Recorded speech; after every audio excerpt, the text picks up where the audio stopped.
So we've got to a rather anemic, lo-fi representation of George Washington as a system using three measurements which identify a point in a three-dimensional state space. That's not going to be much use for George Washington. We can all agree that. But we've already seen that state spaces come in various forms. There can be one dimension, two dimension, three dimension, any number of dimensions. And each of those dimensions may be simply an infinite scale, from minus infinity to plus infinity, or it may be bounded. So in the case of temperature, there is an absolute bound, an absolute zero. Or we may be measuring something which is not infinitely extended. So, for example, in the key figure of the pendulum, which we'll be looking at, a pendulum is suspended, a weight suspended by, let's say, by a chain or a string. And you've got a bob here, and it goes around. And so one thing we'd want to say is, where is it in its cycle? But it's not going to be found arbitrarily in three-dimensional space. It's always going to be a fixed distance from the center. So the position of the bob of a pendulum would be accurately described using a circular variable. And this leads into a really interesting area we won't be exploring in any detail, but the state spaces have different topological properties. We need to specify the topology of a state space. So on the left-hand side, you see a cylinder.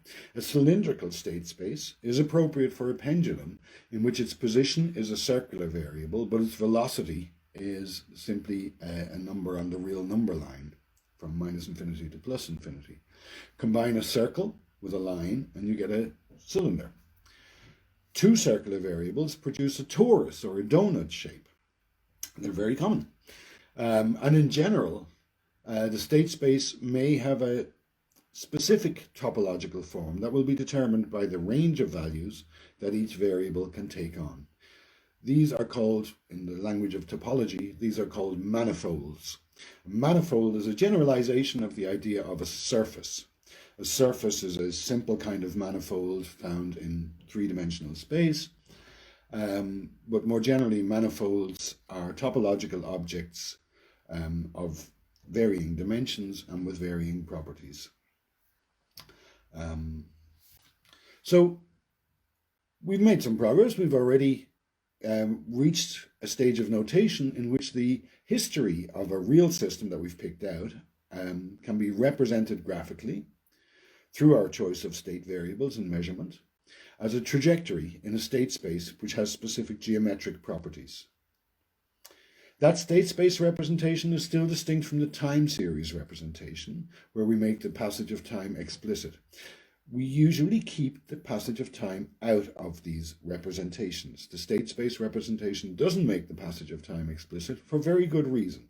We want to understand the system as it is in its own right, in its own essence. We want to arrive at a characterization of the system with some form of separation from the rest of the world. When we construct a state space representation, let's say we're trying to model a pendulum, we're usually trying to understand not a specific pendulum, but the modes of possibility of a pendulum. Given a specific pendulum, what are all the various ways, trajectories it could trace out? So we want to get a grasp on the system as a system, which is instantiated in one pendulum or another pendulum. And in this way, we can understand what there is, what lawfulness inheres in the domain that we're observing. So here, for example, are the state spaces of a two-dimensional and a three-dimensional system. And superimposed on them now are vector fields. These are a subset of points for which we have associated an index shown by the arrow of the instantaneous rate of change at that point. Conceptually, there is one such arrow associated with every point in these state spaces.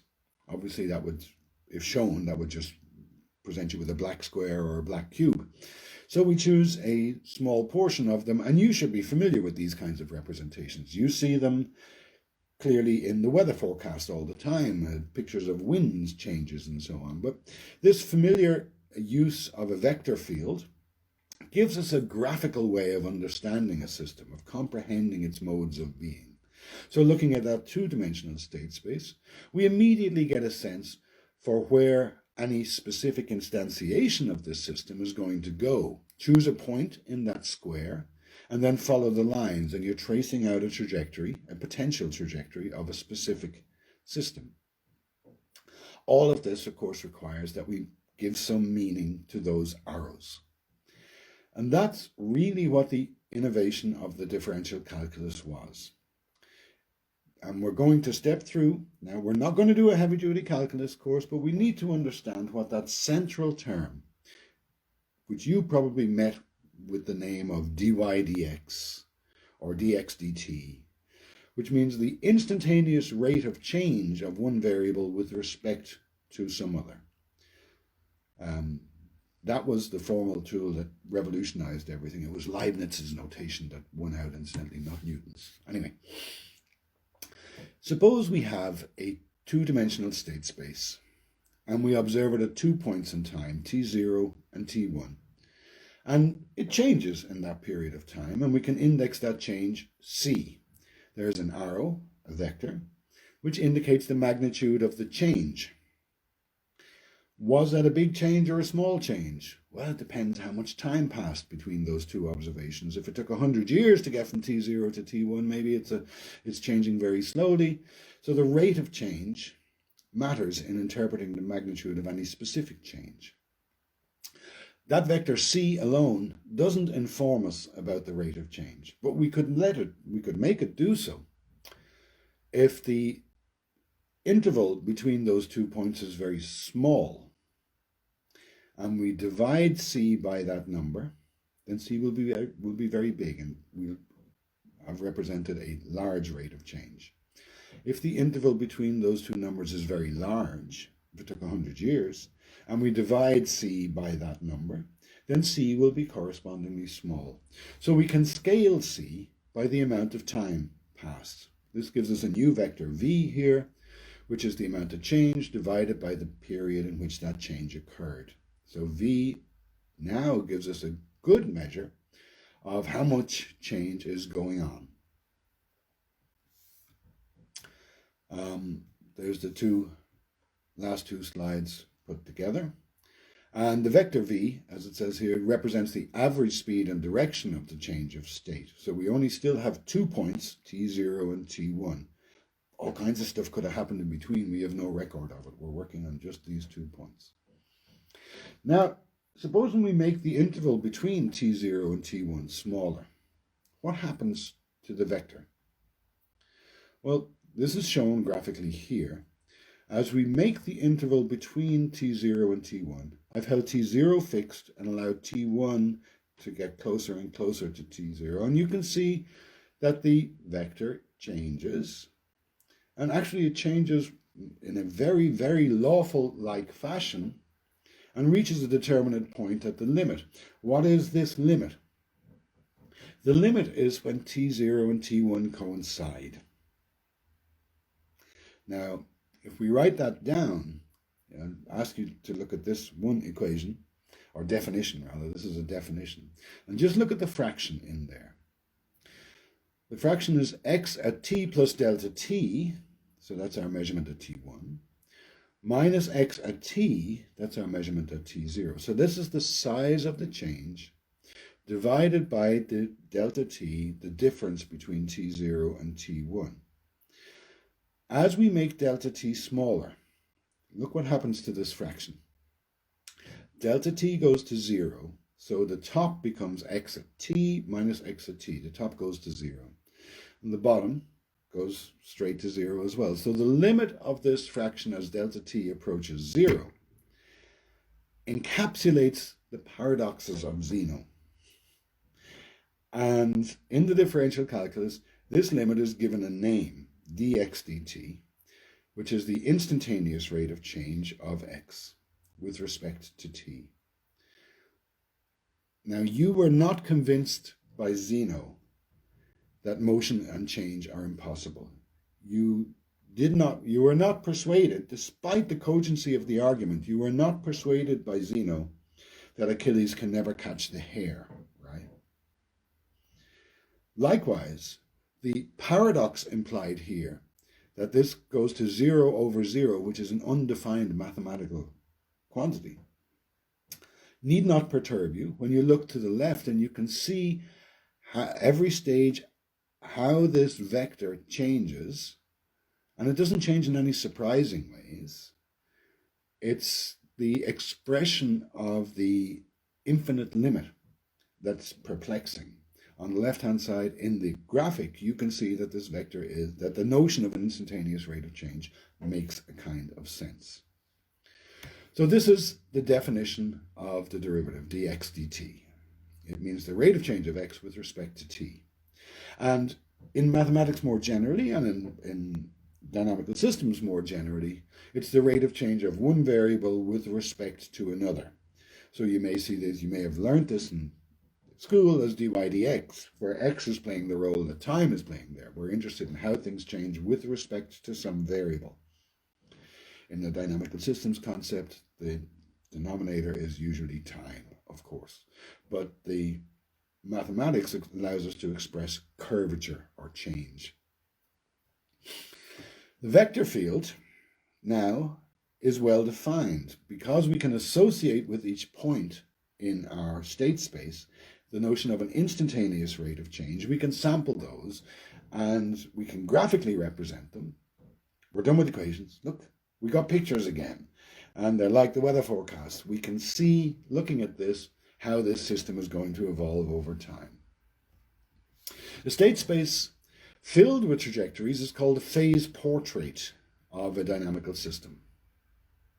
The phase portrait is like the word portrait. It's a picture of how this thing evolves, given arbitrary starting places. So we haven't picked out a single system. This is the state, the set of possible states and their evolution for a given system.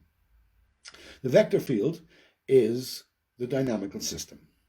So we've got a state and we've got a dynamic. The state is the point, the dynamic is the arrow. Together, these constitute a dynamical system. I use the term state space, and I try to do so consistently. The mathematics of this has been developed and applied in every field of science. Engineers use slightly different conventions from physicists, who use different conventions from chemists, who use different conventions from social scientists. I apologize for all this. Some people use the term phase space when they mean the same thing that I describe as a state space. Sorry about that. The word phase is very, very compromised in the field, and I will try to be very explicit which sense of phase I am using. Now we need to talk about the trajectory of a specific system. If we have a dynamic system, that is, we have a state space, and we have a bunch of arrows that tell us how it changes over time, then we can do one more thing. We can choose a starting point. These are called initial conditions. Given a starting point, we can trace out the trajectory that follows. It's always going to be tangential to those arrows. Those arrows are always going to be tangents to this curve. And now we have a specific instance of our dynamical system. So this might be the bob starting at a particular point with a specific velocity, traces out this. So the dynamic provides an abstract view of the system, a set of possibilities.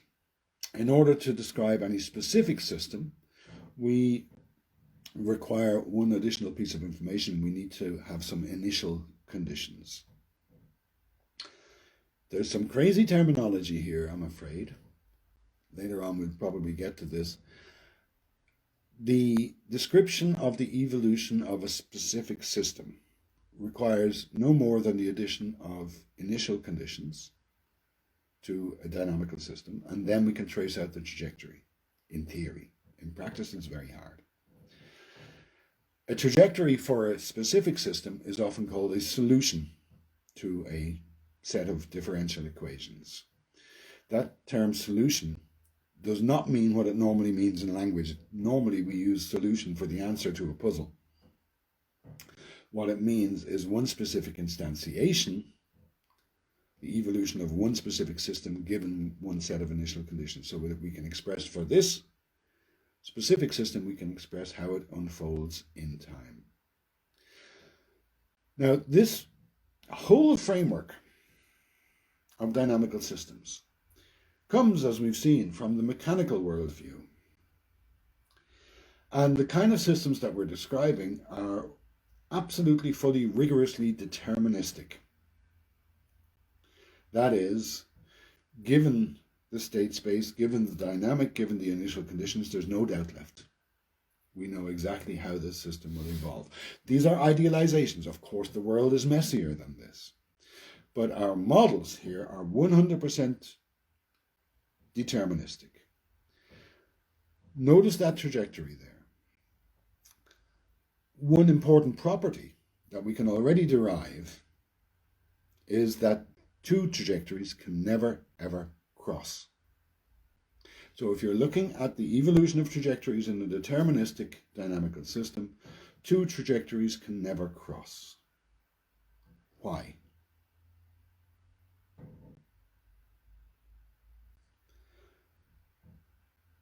Rather than explain, I'll just ask you to consider what it would mean if two trajectories did cross. Would you have a system with a state space for which each point in the state space has an associated instantaneous rate of change? Now, just a little more jargon busting before we go on.